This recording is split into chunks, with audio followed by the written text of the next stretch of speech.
Good evening friend, कैसे आप लोग? सब अच्छे होंगे। सभी को मेरी तरफ से राम राम, राधे राधे, और सभी को वेलकम है मेरे यूट्यूब चैनल दारवे वॉरियर पे। तो आज मैं जो टॉपिक लिया हूँ वो आप लोगों के लिए बेस्ट टॉपिक है, जिसमें आपको प्रॉब्लम होता है। वो टॉपिक का नाम है मॉक एनालिसिस। मॉक एनालिसिस में बात करेंगे इंडिविजुअली, इंग्लिश की बात करेंगे, रीजनिंग की बात करेंगे और मैथ की बात करेंगे। सिर्फ ये पीढ़ी पीढ़ी की बात करेंगे, ठीक है। मेंस लास्ट में बात करेंगे, नहीं तो अगले वीडियो में बात करेंगे।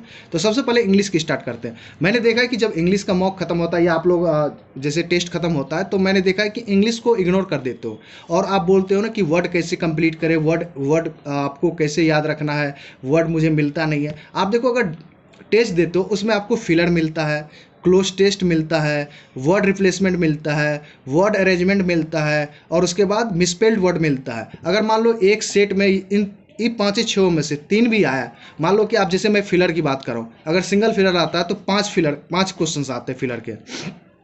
उस पांच क्वेश्चन के एक फिलर में चार वर्ड होते हैं। अगर उस चार वर्ड में से जो आपको आ रहा है बहुत बढ़िया है, जो नहीं आ रहा है आप उसको नोट बनाओ कॉपी में। एनालिसिस का मतलब है कि कॉपी पेन लेके बैठो, एनालिसिस करो। आप देखो वहां से चार क्वेश्चन आपके बन गए, वर्ड बन गए। उसके अलावा अब वर्ड रिप्लेसमेंट है। मानते हैं कि आप उसको बना लेते हो, बट उस वर्ड को कभी एनालिसिस किया हो कि ये वर्ड मुझे आता है या नहीं?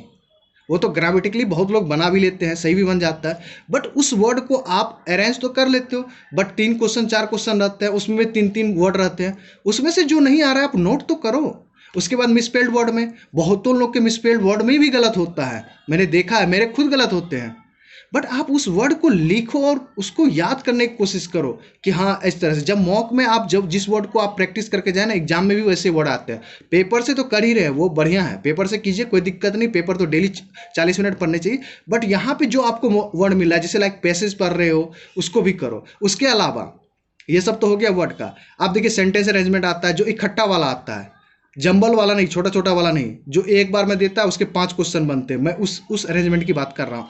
देखो वहां उसके बाद क्या करो, उसको पढ़ो, खुद से बनाने की दोबारा कोशिश करो। वहां पे मान लो कि नहीं बना, गलती हो गया, फिर से एक बार सोचो, पढ़ो, और फिर देखो कि क्या गलती मेरे से हुई, फिर उसको एनालिसिस करो, फिर आंसर लिख लो कॉपी में। उसके बाद देखो कि अच्छा पहले ये आना चाहिए, तो ये जंबल होना चाहिए, फिर स्टोरी क्रिएट करो उसको खुद से। तब देखो कितना इंप्रूवमेंट होता है। उसके बाद क्या करो, उसको स्क्रीनशॉट ले लो।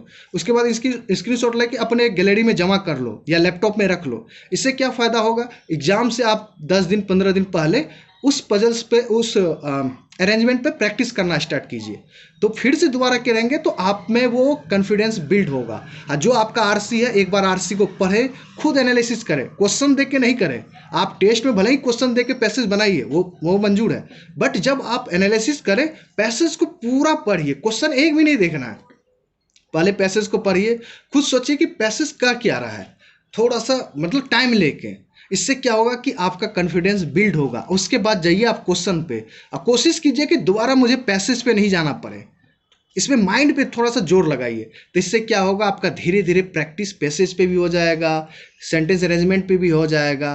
और जितना छोटा छोटा क्वेश्चन आता उस पर ज़्यादा प्रैक्टिस करें आप लोग। जैसे लाइक फिलर हो गया, क्लोज टेस्ट हो गया, वर्ड स्वैपिंग हो गया, वर्ड अरेंजमेंट हो गया। उसके बाद आपके दो सेंटेंस को मिलाने वाला होता है, उस पर प्रैक्टिस कीजिए। एक वर्ड देके तीन सेंटेंस में रहता है, उस पर प्रैक्टिस। ये सब छोटे छोटे क्वेश्चन को जितना आप जल्दी कर पाएंगे एग्जाम में, उतना ही टाइम आपके लिए आरसी में बच जाएगा। और आरसी को कम से कम 10 मिनट देंगे ना, तो पूरे के पूरे आरसी करके आ जाओगे एग्जाम में।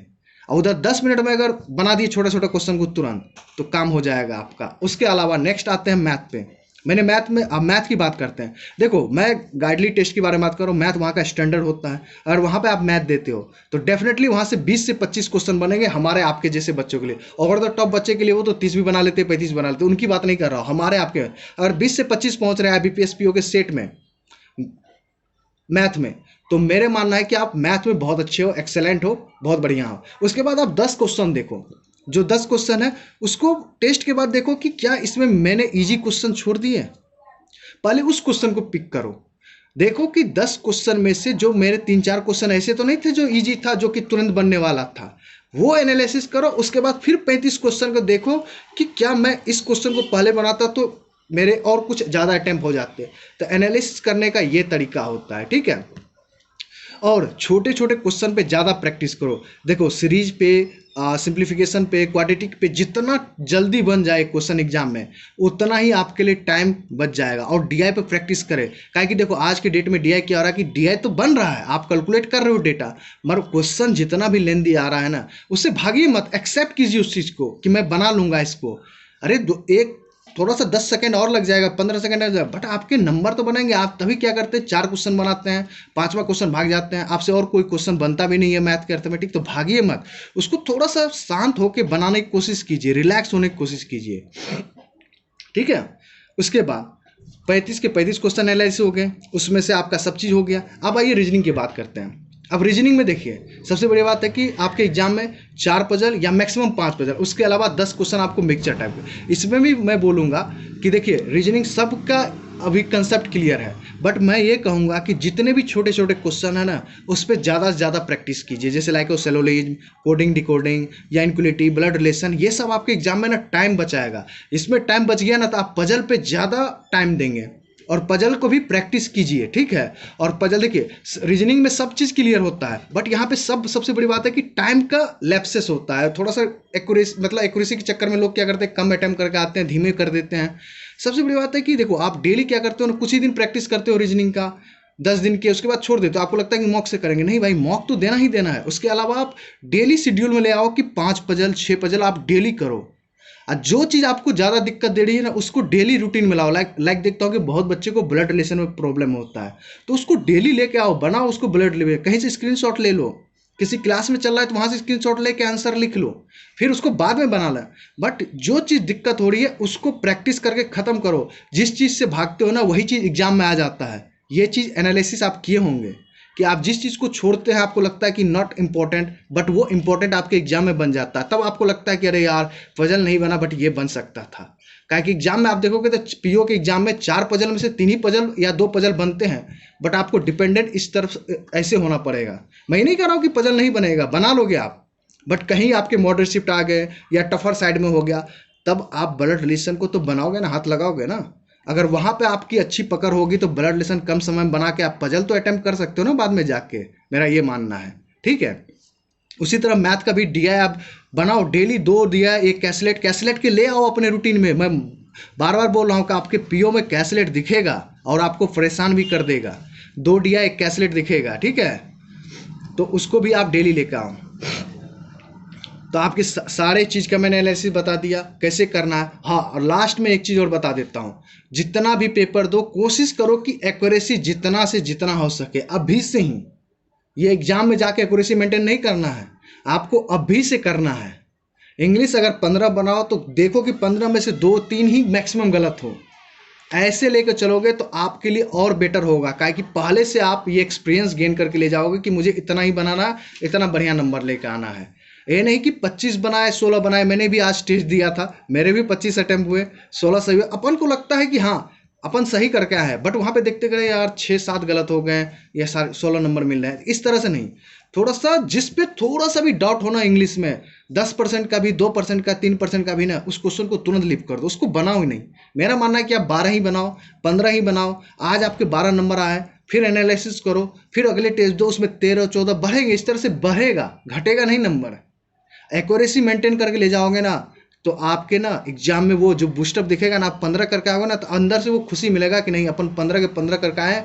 एक ही गलत हो सकता है या 2 गलत हो सकता है, बट आप करेक्ट रहोगे। मगर 20 कभी 25 बना के आते हो, जैसे सेट में देते हो, तो उसमें आप कहते हो ना कि सर इंग्लिश बहुत गलत हो जाता है, 7-8 गलत होता है। इसी तरह एग्जाम में भी गलत होगा ना, आप उठा के बाहर फेंक दिए जाओगे, ठीक है। तो ये सब ध्यान रखना। और उसके बाद पूरे मॉक जब भी आप टेस्ट दो, जैसे लाइक प्री के टेस्ट दिए हो, तो तुरंत एनालिसिस मत करो, फिर अदर काम करो। आप जो पजल बनाते हो या रीजनिंग बनाते हो या जीए देखते हो, जैसे मॉर्निंग में आप टेस्ट दिए तो कोशिश करो कि शाम में उसी दिन शाम में उसको एनालिसिस करने का, ठीक है। जिस दिन टेस्ट देते हो उसी दिन उसको एनालिसिस करना चाहिए प्री का। मेंस के लिए मैं अलग से बताऊंगा, ठीक है, क्योंकि लंबा वीडियो हो जाएगा तो फिर आप देखोगे भी नहीं वीडियो। और जिसको टेलीग्राम पे ज्वाइन करना है, जिसके लिए मेंस मैंने बहुत सारे मटेरियल शेयर कर दिए हैं उसमें, तो ज्वाइन कीजिए मेरा टेलीग्राम @theRBAWarrior 098 सर्च करेंगे तो मेरा ग्रुप मिल जाएगा, उसमें ज्वाइन कीजिए। वहाँ पे बहुत सारे इंपॉर्टेंट करंट अफेयर कंप्यूटर की पूरे टॉपिक कर दिए हैं। काहे कि मैथ रीजनिंग मुझे भेजने से मैं भेज नहीं सकता हूँ, काहे कि आप लोग ऑलरेडी मैथ रीजनिंग कर रहे हो, बट दिक्कत आएगी आपको कंप्यूटर और जीएम है। तो मैंने ऑलरेडी सब करवा चुका है, आप जाइए ज्वाइन कीजिए और मेंस का मजा लीजिए। मिलते हैं नेक्स्ट वीडियो में। अगर वीडियो पसंद आए तो लाइक एंड सब्सक्राइब कीजिए और फ्रेंड के साथ शेयर कीजिए। ठीक है, tata bye bye, take care.